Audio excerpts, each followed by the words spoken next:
You know, you guys showed so much love on my reaction to the Deadpool and Wolverine trailer, so much so that I'm doing another giveaway. And this giveaway is going to be a poster for the Spider-Man 1 re-release that just happened in theaters this past week. This was such an incredible experience getting to see this movie in theaters for the first time ever. I'm actually going to see Spider-Man 2 tomorrow. And if you guys want this poster, all you got to do is like the video, subscribe to the channel, and leave a comment down below your favorite thing and what you're most excited for with Deadpool and Wolverine. Now, with that being said, we're going to go frame by frame with this trailer. You're going to watch it with me, and I'm going to point out all of the things that I can find within this trailer. Also, with that being said, if I miss anything at all, please feel free to leave a comment down below spotting things that I missed out on. That's enough talking. Let's go right into the trailer. Okay, so we see this guy tell Logan to basically get out of his bar because he's not willing to serve him. And I'm wondering if this has to do with the fact that Logan maybe has killed or let all of his X-Men die. We know that in this universe, at least, this is a different Logan that was present in the Logan movie and the older X-Men movies. So I don't know what happened here, but clearly Logan is in a very depressed state, and a state that we've really never seen Wolverine in before, besides maybe a little bit in Logan. Deadpool is in a hurry at this point, and it makes me think that this is after maybe the TVA interviewing him. He's wearing the new suit that he gets in the TVA, so I'm assuming that at this point the TVA has sent Deadpool out in order to capture Wolverine. Next, we see Wolverine have an issue pulling out his claws, and while Wade does make a joke here, I think this is lending to the fact that Wolverine again is in a very depressed state. He's not his normal self. He let something awful happen to his X-Men. It's also extremely important to note the smile that is on Logan's face as he leans in towards Deadpool's gun, meaning he wants him to shoot him. He wants his life to be over. Very sad, very deep stuff. We then open up on the giant wasteland that we've seen in both set photos and in these trailers. We see the 20th Century Fox logo in complete ruins, and we see some other buildings in the background. I'm not really sure what those are. And this is the first time we actually see officially Logan in his X-Men accurate outfit. And after 20 plus years, we're finally getting the yellow and blue suit. Not a set photo, this is official from the trailer. And it looks beautiful. Wade then says he's about to lose everything that he's ever cared about. And this may have to do with the new concept that they're bringing to the MCU with this movie, and that is the Anchor Chosen One characters. Wade has now left his universe, and his universe will now die without him in it. So he says here in this line, I'm about to lose everybody. At least that's what I'm thinking is going on here. Logan says it's not his problem that this is happening, and Wade claps back at him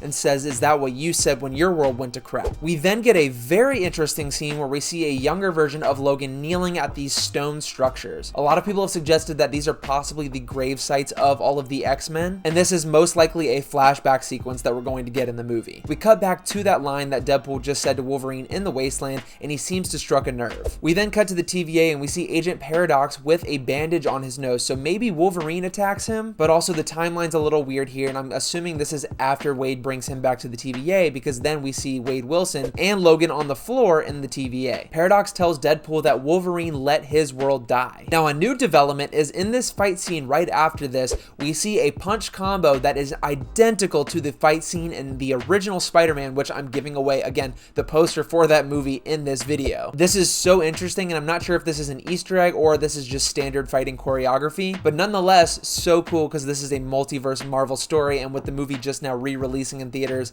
it's kind of perfect timing. And I love the fight we get here with Wolverine and Deadpool going at it, using the claws, using the guns, and they can just be completely brutal to each other because they both have extreme healing factors. Now next we get this scene where Wade asks Wolverine if he wants to talk about the things that have happened, and I see a lot of people overlooking this scene because it's kind of telling. Clearly this Logan went through something with all of the X-Men dying, and he feels horrible for it. And Deadpool is always the guy who is funny but has a lot of heart, and he's trying to pull it out of him. I also think it's hilarious, the fourth wall break where Wade asks Wolverine if he wants to wait to tell this story in a third act flashback, and I just hope this movie is full of these comedic moments. Wolverine then tells Wade to go F himself, and this is the iconic line that Wolverine has said many times before, most importantly in X-Men First Class, where Charles and Magneto go to recruit Wolverine, and he says, "Excuse me, I'm Eric Lensher. Charles Xavier. Go fuck yourself."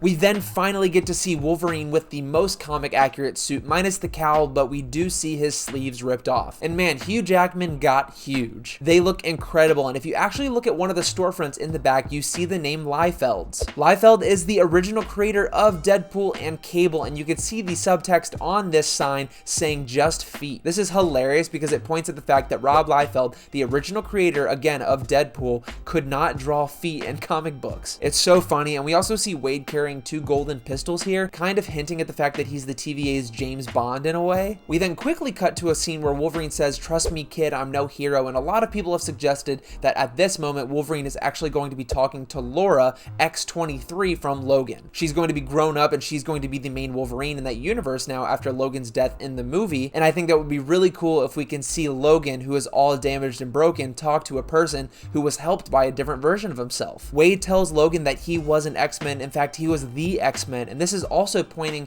to the fact that Wolverine is one of the big 3 in Marvel before the MCU. The original big 3 were Spider-Man, Hulk, and Wolverine, and the fact that 20 plus years after the original X-Men movie debuted, we're finally getting a comic accurate Wolverine suit is just incredible. Wolverine pops out his claws and we get a fight scene that we saw in the other trailer with Deadpool fighting, I think, the TVA agents or a different faction within the Wasteland. We then get our very first look at Cassandra Nova, the evil twin sister of Charles Xavier, and I'm going to get into more with her later on in the trailer. We then get some more footage of Wolverine fighting Deadpool. Again, this is probably going to be in the earlier half of the movie. And then we get a massive reveal of Alioth. Yes, the gas monster that returns from Loki season 1 and the end of season 2. We see Alioth kind of engulfing a dead Giant Man. Giant Man, of course, being Ant-Man, but supersized. We then see the home base of Cassandra Nova with her Brotherhood of Mutants, and there is tons of stuff to go over here. First off, they are camping out in the headquarters of Ant-Man's head. I think that's hilarious. And if we look around, we can see several X-Men from the original films. I believe we see Sabretooth on the far left, and to the right of him, we possibly see Toad, played by Ray Park in the original X-Men movie. It would be cool to see him back. Then, of course, we have Lady Deathstrike, who appeared in the Wolverine movie, and to the right of her, we see Azazel from X-Men First Class, the father of Nightcrawler in the comics. We also then see Pyro, who was in the first trailer for this movie and who also made appearances in X2, as well as X-Men The Last Stand. I'm sure there are going to be plenty more cameos in this, but this trailer does a great job of revealing just enough to not spoil anything, but get us excited. We briefly see a hot rod car that looks like it's going to be the one from Red Skull in the Captain America movie, The First Avenger, but it's painted like Tony Stark would do it. So who knows, maybe there's variants of both of them in this world. After that, we get our first look at Dogpool, and I also just love Wolverine's reaction at this point. His shoes are also just so adorable.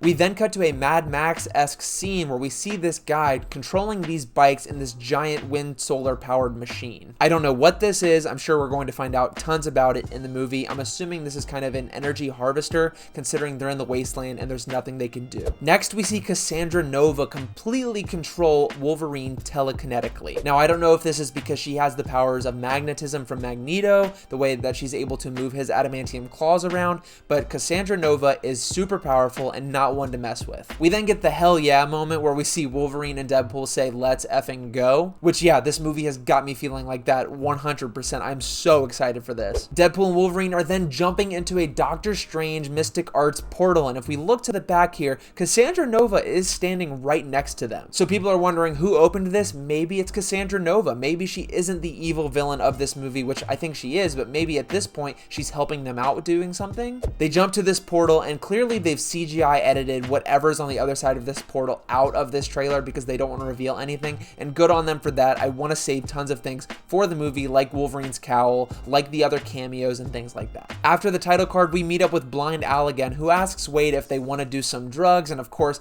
Wade says that Kevin Feige, the MCU president, said that drugs are the one thing that are off limits. So funny. I'm hoping there are tons of these fourth wall MCU Kevin Feige, Sony, Fox jokes throughout this movie because that's going to make me die of laughter in the theater. Overall, there is so much in this trailer, but again, like I said, they're hiding so much, and this is fantastic. I think this is how you do a trailer. You build hype without spoiling too much. If you guys noticed anything in this trailer that I missed, please leave a comment. Again, like and subscribe to the channel and leave that comment in order to enter the giveaway for that Spider-Man poster, and I will see you all very, very soon.